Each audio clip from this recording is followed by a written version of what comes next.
Fala galera, estamos de volta com mais uma aula de arte aí com o professor Anderson Rodrigues. Beleza? Tudo bem com vocês?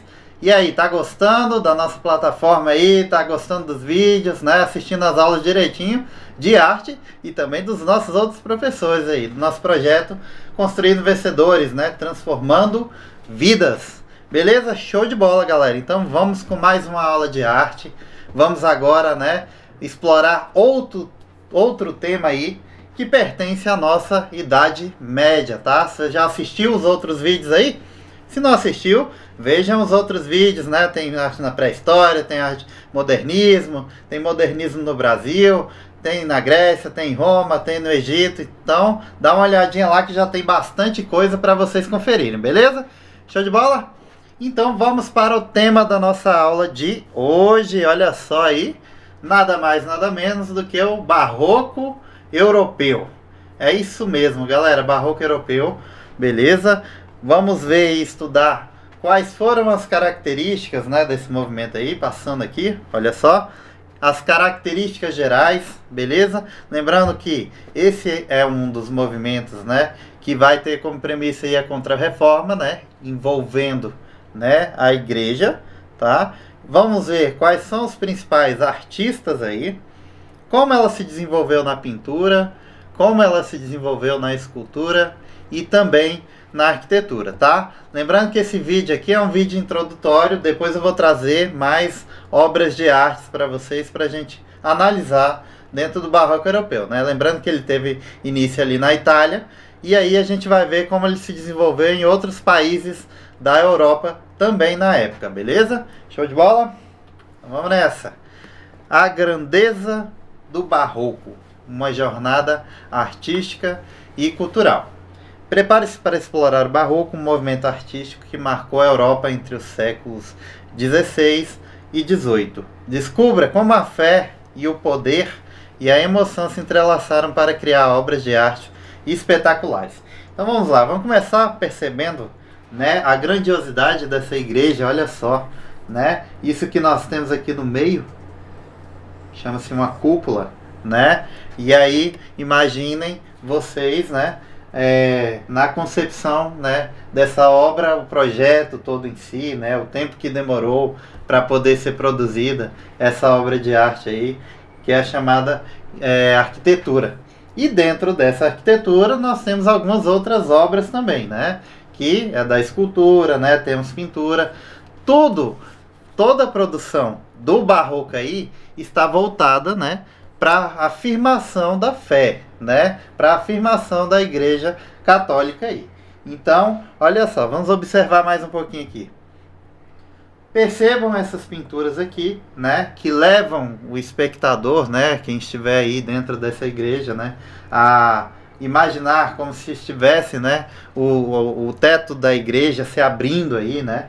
Então olha só, temos afresco aqui, temos a presença de esculturas, né, temos pilares, né, lembra dos pilares lá da arte grega, não assistiu? Então vai assistir, né, para descobrir quais são as ordens existentes lá, o que a gente pode correlacionar aqui com essa produção arquitetônica, beleza? Show de bola! Qual é o contexto histórico aí, professor?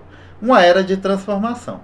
E aí a gente tem aqui o nosso primeiro período, né, período ouro, surgiu no final do século XVI, estendendo-se por todo o século XVII e no início do século XVIII, a era da efervescência cultural, tá? Então aqui toda a produção vai estar voltada para a divindade, a fé, para afirmar e reafirmar, né, essa premissa principal, tá? Então temos o uso aí, né, desses mecanismos como forma de produção e culturalmente falando também. E aí surge, em meio a isso, né, essa opressão, digamos assim, surge uma reação, uma reforma, né, uma reforma protestante, tá? Então olha só o que é isso, basicamente. Impulsionado pela Contra-Reforma, a Igreja Católica buscou reafirmar sua fé e influência contra o protestantismo, né? Então, os artistas, a sociedade em si, começam, né, a protestar em relação a isso, né? A essas formas de produção, a essa forma de agir, né? Referente às produções no barroco, beleza? E aí nós tínhamos como que absolutismo e tensões, caracterizado por um forte poder monárquico e intensas tensões religiosas que moldaram a sociedade e a arte, tá? Então aí a gente tem mais uma vez uma figura, né? Uma figura que está acima, que vai, né, nortear toda a produção artística. Então toda a escultura vai estar voltada, né, para as construções, para as igrejas, tá? E a produção da escultura também voltada para santos, né, a mostrar toda essa afirmação dentro das igrejas, né, através de imagens de santos, de divindades, digamos assim. Beleza? Show de bola. Características gerais que a gente pode citar aí dentro do nosso barroco, tá? Emoção e contraste, tá? Então aqui a gente vai ter domínio de algumas técnicas, né, para fazer com que o nosso observador, ao observar a imagem, ele vai ter esse aspecto de admiração, e ao mesmo tempo que ele está admirando, ele se coloca numa composição, numa posição inferior àquilo que é apresentado. Então, é uma das ideias aí que a gente pode colocar metaforicamente, né, dentro da produção do barroco, beleza? Dramatismo e emoção.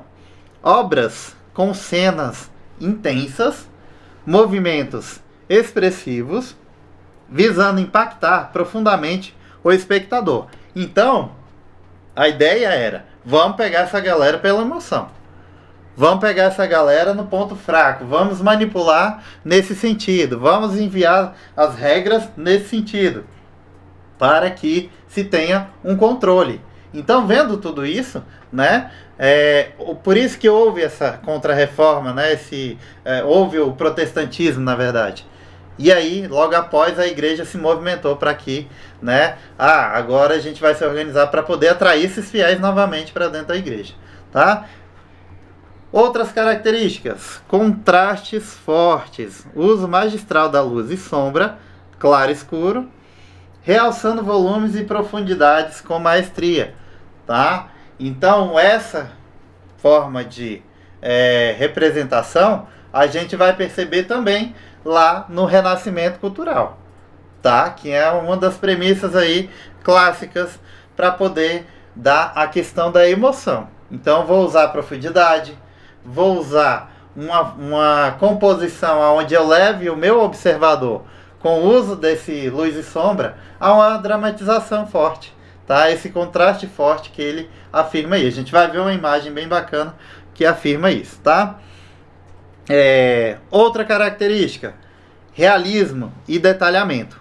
Figuras humanas e objetos retratados com minúcia impressionante, refletindo a realidade. Então a gente está falando aí, né, de alguns seres, né, da divindade retratados com essa profunda realidade aí, ou até mesmo figuras humanas, tá? Nesse sentido aí. Então tem figuras humanas retratadas com a realidade e a gente transfere esse caráter humanizado para as nossas produções das divindades aí, tá?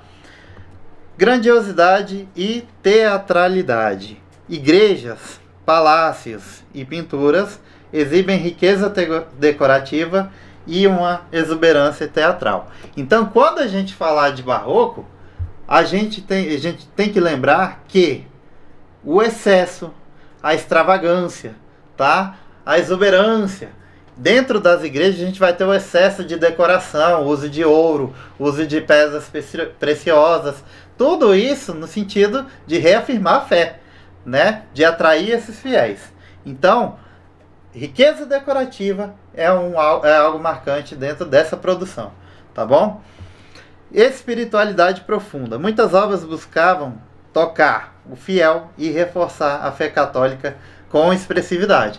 Então, mais uma vez, vamos lá, afirmar a nossa fé, mostrar de que forma, né, está sendo produzida ali, de que forma a gente vai atrair o nosso fiel, de que forma a gente vai confirmar essa magnitude da Igreja Católica que dominava nessa época, tá? Através da fé, né? Através das crenças, beleza? Vamos para a nossa arquitetura aí. Arquitetura barroca, linhas curvas e esplendor. Então, só voltando aqui. Lembrem-se, mais uma vez, excesso decorativo.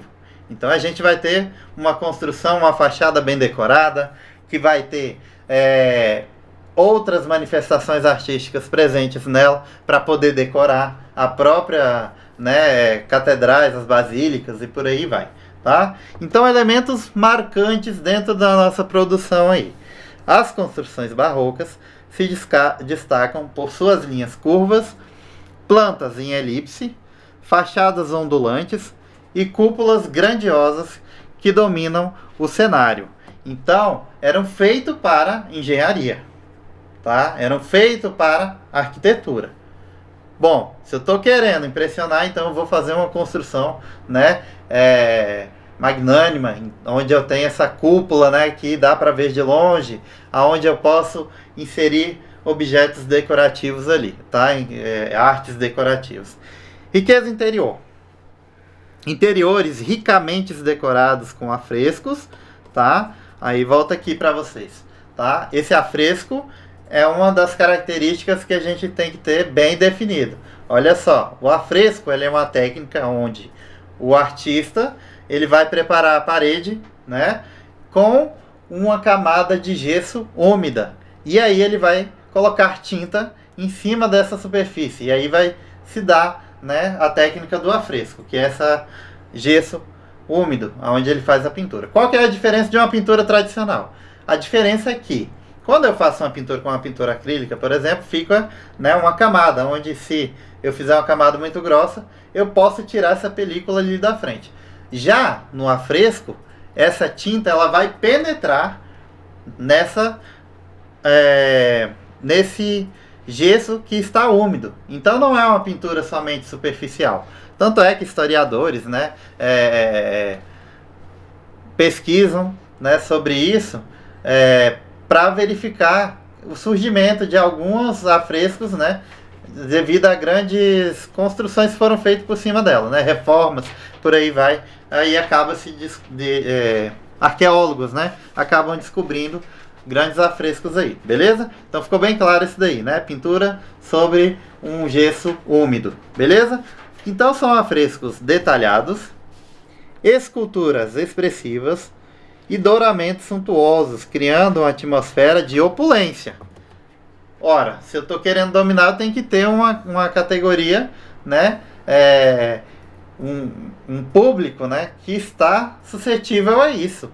Então eu vou afirmar justamente pela fé, que era um instrumento de manipulação aí. Grandes exemplos, professor: Basílica de São Pedro, Roma, ampliado no Barroco por Bernini, tá? Que é um dos grandes artistas aí também, que vai aparecer também lá na escultura, um ícone de grandiosidade. Igreja de São Carlos Borromeu, tá? Em Viena, um magnífico exemplo de arquitetura barroca na Áustria. E a gente já está falando, né, sem ser na Itália, a gente já está falando, né, do desenvolvimento nos Países Baixos aí da época, beleza? Basílica de São Pedro, mostra aí para vocês. Olha só, aqui a gente pode perceber algumas heranças, né? Algumas heranças do classicismo.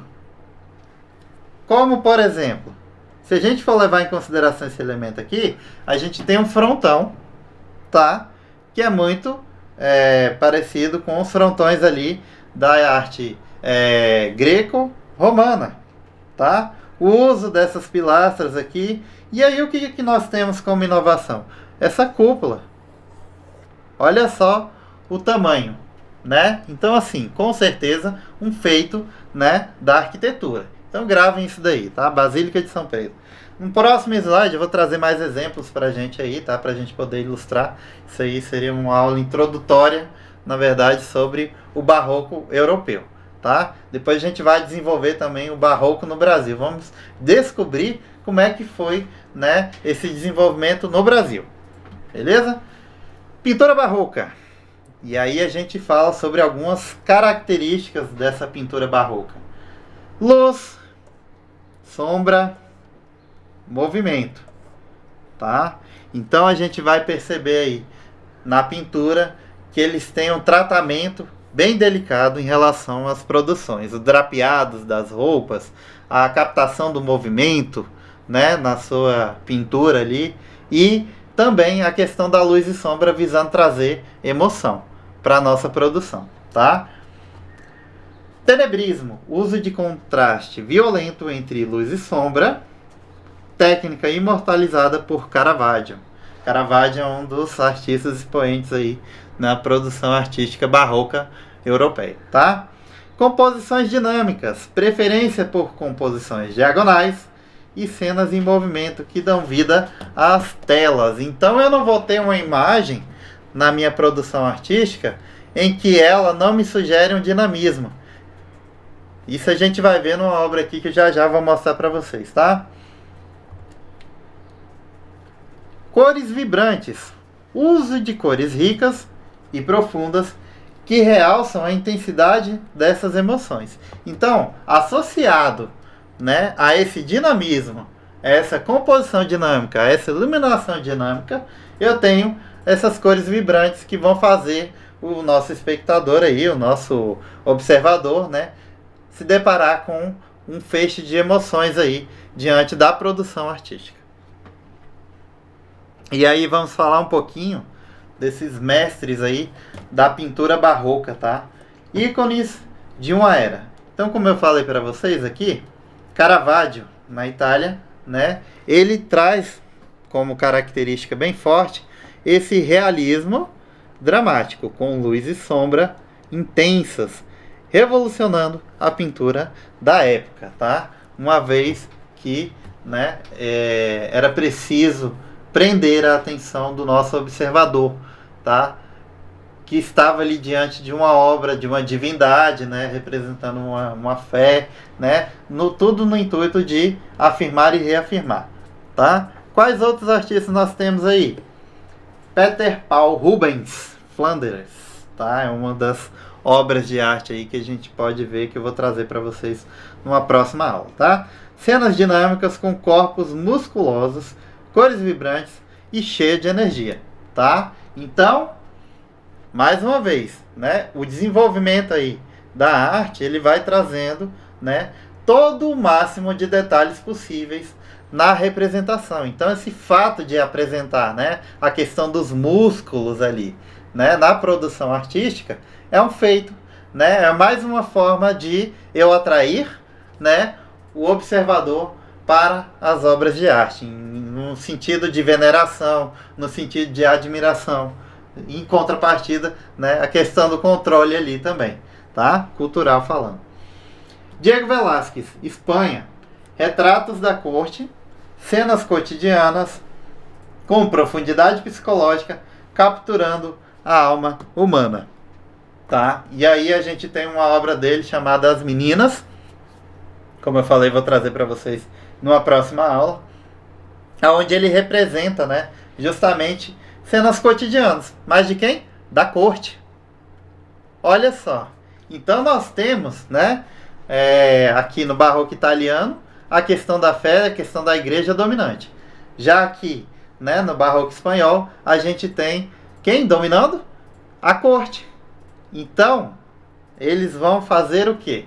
Eles vão contratar os artistas, a corte, para poder fazer a produção artística. Simples assim, tá? Então, as cenas que você vai ver aí, procurar nos livros, né, relacionado a isso, vai ser sobre a corte de alguém que domina, tá? Ou vai ser a igreja, ou vai ser, né, a corte aí, cenas da aristocracia, né, cenas de reis e por aí vai, beleza? Que é reafirmada aí na obra As Meninas de Diego Velázquez. Show de bola? Vamos nessa. E aqui eu trago para vocês essa composição diagonal. Percebam que esse feixe de luz aqui, ele está nessa diagonal que leva o observador, né, a atravessar toda a obra de arte. E aqui nós temos a dramatização dessa imagem, né, percebendo cada emoção trazida por esse artista, né? Então, se é um feito, né, dentro da produção do barroco europeu. Show de bola, né, galera? Então, não é uma obra de arte que vai trazer um certo controle ali. Então, percebam dinamismo, tá? A todo momento, o uso das tonalidades aí dentro da produção. Beleza? E professor, como é que foi a escultura, né? Lembrem-se bastante do excesso da questão do movimento, né? Da captação do movimento nas produções, tá? Então temos aqui, escultura barroca, movimento, expressividade, tá? Uma das duas principais características aí da nossa escultura. A escultura barroca eleva o movimento e a expressividade ao seu ponto máximo, convidando o espectador a sentir a dramaticidade da cena. Então, não adianta fazer uma produção lá no barroco, sendo que eu não vou convidar o meu espectador a viver esse processo catártico. Então, estou apresentando uma cena, né, que ela ou é mítica ou ela é uma cena religiosa, sendo que eu não consigo passar essa emoção para o meu espectador que está ali de frente dessa escultura. Era a principal base aí, né? Fazer essa dramaticidade vir à tona através das produções artísticas. Beleza? Voltando. As esculturas do período barroco são caracterizadas pelo seu dinamismo e pela intensa emoção transmitida pelas formas. Os artistas buscavam capturar o instante de maior tensão ou êxtase, utilizando drapados dramáticos e posturas teatrais. Então, a busca pela captação do movimento, tá, também é uma das expressividades aí dentro da produção artística do barroco. Beleza? Essa tensão, esse êxtase, o momento em que estavam ali reafirmando a glória, tá?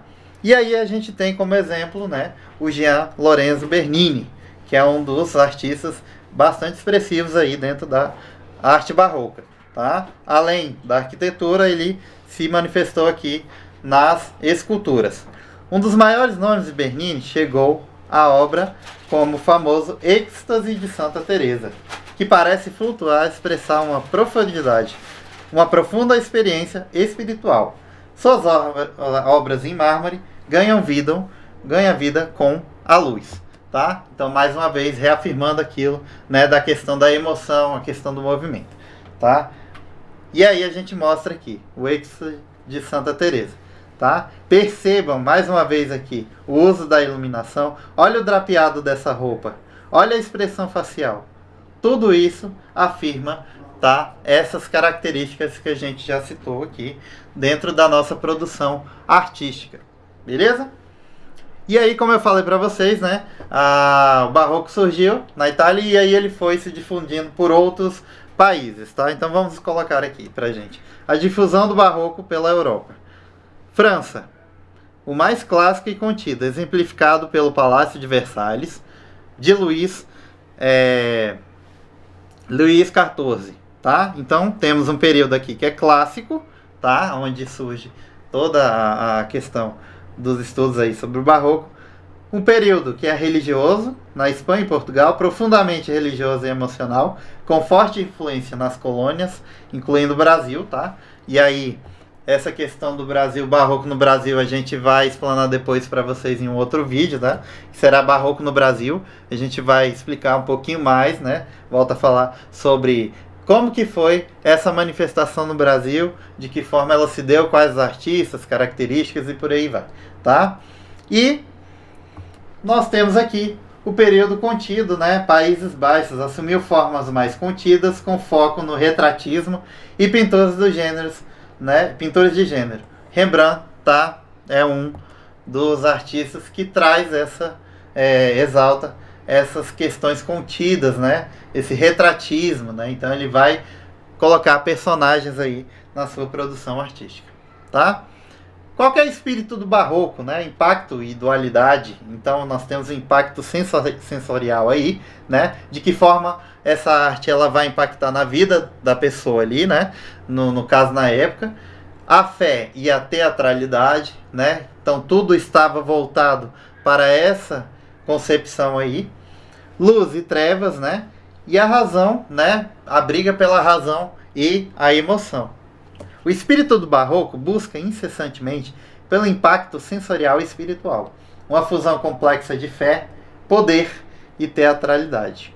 É a celebração da oposição entre luz e trevas, entre a razão e a emoção, refletindo as tensões de uma época de grandes mudanças e incertezas, tá? Então, aqui a gente pega Idade Média, beleza? Vamos falar dos gênios da idade da Itália barroca? Vamos lá. Então nós temos aí o primeiro artista aí, né, Caravaggio, que vai de 1571 1610, revolucionou a pintura com seu uso dramático do chiaroscuro. Lembram que essa técnica aí que eu falei para vocês, né, é do sombreamento, do claro e do escuro, né, visando justamente dar dramaticidade nas obras, tá? Suas obras como A Vocação de São Mateus e Judite de Holofernes capturam a crueza da realidade e a intensidade emocional, tá? Então a gente vai ter um exemplo aqui que já vou mostrar para vocês, tá? A Vocação de São Mateus. Artemisia Gentileschi. Artemisia vai de 1593 a 1653. Uma das primeiras mulheres a alcançar o grande reconhecimento, famosa por pinturas poderosas como Judite decapitando Holofernes, que demonstram a sua força e expressividade, tá? E temos também o Gian Lorenzo Bernini, 1598 a 1680, mestre da escultura e da arquitetura barroca, tá? Esse foi realmente o cara assim da arte barroca. Suas obras como o Êxtase em Santa Teresa e a Fontana del Quattro Fiumi são exemplos supremos de movimento e paixão, beleza? Então lembrem-se, Bernini, né, foi um dos maiores artistas aí em duas categorias aí de arte, né? Tanto na escultura quanto na arquitetura, tá? Representando essa dramaticidade, drapeado de roupas e por aí vai, tá? E aí vamos aqui, esplendor do barroco espanhol, aí a gente já está em Espanha, né? Diego Velázquez, 1599, 1660, pintor da corte, lembram? Pessoas importantes aqui, célebre por retratos realistas, complexos como As Meninas, que explora a relação entre o artista e o espectador.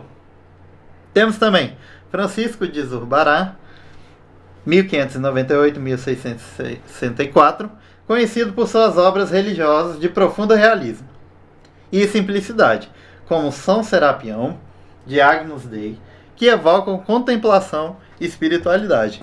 Então, mais uma vez, está voltado, né, para uma figura divina, divindade, tá? A relação da fé. Bartolomé Esteban Murillo, 1617 a 1682, famoso por suas representações da Imaculada Conceição e por cenas do gênero com crianças, capturando a ternura da vida cotidiana de um estilo suave, tá? Então esse foi o desenvolvimento aí do barroco espanhol. Vamos ver como é que foi esse desenvolvimento do barroco francês. Nicolas Poussin, 1594 1665, representante de um barroco mais clássico e contido, com foco na ordem e razão. Suas obras como Rapto das Sabinas demonstram uma composição cuidadosa e temas históricos, tá? Então esse daqui representam a questão mais clássica aí, né? O surgimento do barroco, por exemplo. Georges de Latour, 1593 a 1652. Mestre do tenebrismo, utilizava luz de vela para criar efeitos dramáticos e intimistas em suas cenas noturnas. E aí nós temos Madalena Arrependida, é um exemplo marcante de sua técnica, tá? Então aqui nós temos o início do nosso barroco aí, representado, tá? Em forma clássica, beleza? E aí a gente tem os Países Baixos, né? Temos Flandres, tá? E Países Baixos. Quais são os artistas aí expoentes? Paul Rubens. Rubens é bastante importante, né? A gente vê esse artista, tá? O que ele traz pra gente?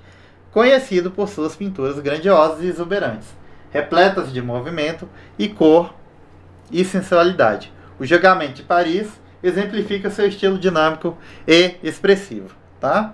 Outro nome aí bastante importante, grava esse nome aqui, Rubens, tá? Rembrandt agora. Na Holanda. Perdão. Mestre incomparável da luz e do retrato psicológico. A Ronda Noturna e seus autorretratos revelam uma profunda compreensão da condição humana e uma técnica luminosa. Beleza? Então aqui a gente começa um pouquinho do desprendimento, né, da figuração somente da corte, da figuração somente da divindade. Aqui a gente começa a retratar algumas pessoas, né, que não tinham tanta importância social assim dentro da época. Aonde que isso vai se afirmar? Vamos lá. Esse artista aqui, Vermeer, tá? 1632, 1675, na Holanda. Famoso por suas cenas intimistas e luminosas da vida doméstica. Moça com brinco de pérola e a leiteira são ícones da sua habilidade em captar a luz e a quietude. Então, né, como eu disse para vocês, eu vou trazer as imagens para a gente analisar em um outro vídeo, né, mas a leiteira trata-se de uma pessoa, né, que está aparentemente ali servindo um café da manhã, e aí, o que é o fato mais importante é a captação, né, de uma cena cotidiana, de uma pessoa que não precisa ser tão importante socialmente assim falando, né? Então essa é uma das características, um dos desprendimentos, né, do barroco clássico. E aqui a gente tem uma outra, né, figuração a partir desses artistas aí nos Países Baixos, tá? Barroco monumental da Alemanha e da Áustria. A Alemanha e a Áustria abraçaram o barroco com grandiosidade, focando em afrescos, né? A gente já sabe que é afresco, é uma técnica, né, de pintura, onde nós temos, né, a inserção da tinta em gesso úmido, tá? E decorações das igrejas que transmitiam uma sensação de êxtase divino e poder imperial. Aí nós temos Hotmar, tá? Pintor austríaco que dominou a arte de grandes afrescos em igrejas, criando ilusões espaciais e narrativas celestiais complexas, tá? E aí a gente tem, como eu falei para vocês naquela primeira obra de arte que iniciou o nosso tema aqui do barroco europeu, né? A igreja, né? O teto da igreja, todo decorado, todo pintado, como se o teto da igreja fizesse uma composição divina ali, como se o céu, né? O teto da igreja se abrisse para o céu, tá? Cosmas Damian Aslan, tá? Artista alemão completo, com pintor, arquiteto, responsável por obras que integravam a pintura e a arquitetura para criar ambientes visceralmente dramáticos, tá? Então lembre-se que a dramaticidade ela vai estar presente aí, né, na nossa produção barroca europeia, tá? Características essenciais, então vamos reafirmar aqui tudo aquilo que já foi dito. Drama em movimento, tá? Busca capturar o clímax de uma cena com figuras em movimento intenso e composições dinâmicas que expressam emoções poderosas, tá? Então, drama em movimento. Expressividade intensa. As obras barrocas transbordam de emoção, buscando envolver o espectador e provocar uma resposta sensorial e espiritual. O chiaro escuro e contraste, né, visando, né, trazer essa dramaticidade para as obras, né, cria uma atmosfera dramática e intensifica a profundidade do volume das formas, tá? Trazendo mais verossimilhança para as produções também. Temas religiosos e poder, intimamente ligada à Contra-Reforma Católica e às monarquias absolutistas. A arte barroca servia para evocar a fé e celebrar o poder. Evocar a fé e celebrar o poder. Não esqueçam disso. Beleza? Show de bola? E aí a gente vai para nosso bloco de questões aí, tá? Então a gente vai trazer algumas questões do estilo Enem. Você está se preparando?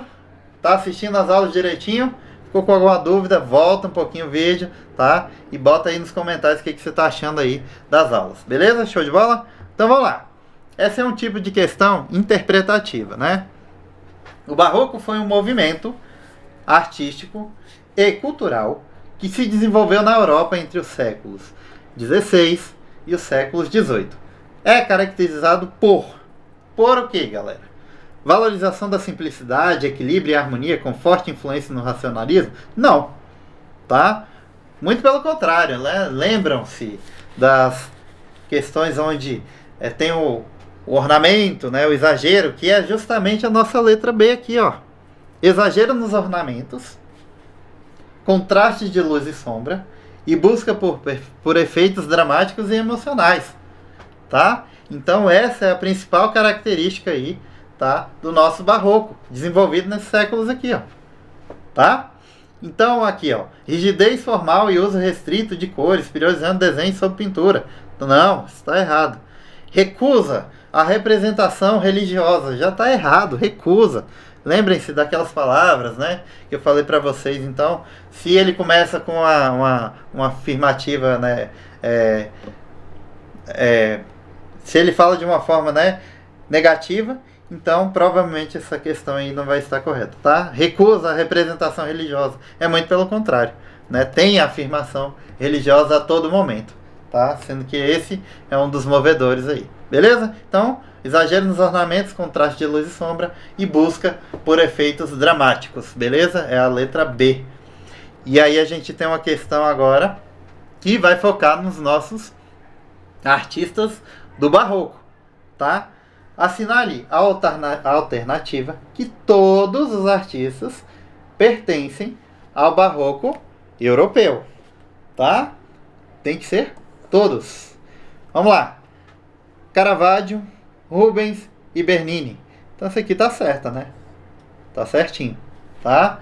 Cada um no seu tempo aí, tá? Então Caravaggio com uso de luz e sombra, Rubens também, e Bernini, né, que tem expressividade aí no sentido de fazer grandes produções na arquitetura e na escultura, tá, do barroco. Michelangelo é do Renascimento, já não faz parte, né? Rafael, Donatello também. Monet, Renoir e Degas. Esses artistas aqui são do impressionismo, pertencem a outro movimento artístico aí, né? Não tem a ver. Giotto, Massaggio e Fra Angelico, tá? Também não faz parte dessa manifestação aí, que é o barroco. Isso aqui faz parte do Renascimento. Beleza? Então, matou essa questão, né? Show de bola. Em questão dos artistas, tá? Vocês já estão carecas de saber. Carecas de saber. Vamos lá. Próxima questão. A próxima questão agora, ela está bem focada em obras e características, tá? Então, sobre a pintura barroca, marque a alternativa correta.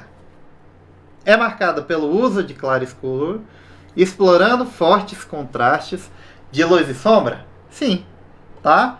Lembrem-se que esse jogo de luz e sombra, ele serviu para quê? Para trazer dramaticidade, para eu poder envolver o meu espectador ali de frente àquela obra, né? Trazer essa questão, né, de veneração, de admiração dentro da produção artística, tá? Então, a letra A, logo de cara aí, já está correta. Evita temas religiosos? Olha a palavra evita aí. Não, tá errado, tá? Aí vamos só continuar. Para se concentrar em paisagens e naturezas mortas. Vocês sabem o que é natureza morta, galera? Natureza morta é a representação de seres inanimados. Seres que não possuem vida, não possuem alma. Então, o que seria uma natureza morta? Um vaso de planta, uma garrafa de café, um cesto de frutas, né? Que era característico, né, de algumas produções de alguns artistas aí. Coisa que não tem nada a ver aqui com o nosso barroco. Então, por isso está errado, tá? Então, só para vocês saberem o que é natureza morta, beleza? Prioriza composições estáticas, com pouca expressão emocional. Não, tá errado, né? É justamente o contrário, né? Não é nada estático, né? A gente viu a composição lá em diagonal da iluminação do artista lá, né, que ele usou, tá? Então, não é nada disso. Valoriza linhas retas e espaços vazios? Também não. Ora, se eu estou no período barroco, onde tem um excesso de decoração, excesso de voltas, excesso de materiais representados ali nas minhas produções, então isso aqui vai estar errado, tá? Então, resposta correta, letra A. E uma questão agora que vai falar sobre a nossa arquitetura barroca, tá? A arquitetura barroca é facilmente identificada pelo que, galera? Letra A. Plantas ortogonais, fachadas lisas, sem ornamentos. Olha só, sem. Já está errado, né? É muito pelo contrário. Uso dramático da luz natural, interiores, exuberantes e fachadas curvas, com muitos detalhes decorativos. Lembram do excessivo uso excessivo da decoração na arquitetura? Então, essa letra B está correta, tá? Letra B, correta. Aí vamos ler aqui os outros itens. Preferência por volumes cúbicos e geometrias puras, não tem nada a ver, né? Talvez seja uma característica que se aproxime ali do movimento cubista, né? Mas não tem nada a ver em relação ao nosso barroco europeu aí. Estrutura modular padronizada, típica da Revolução Industrial.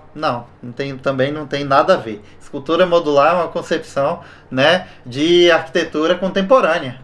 Então não tem nada a ver. Beleza? Show de bola, galera? Então, mais uma vez, eu agradeço aí, tá?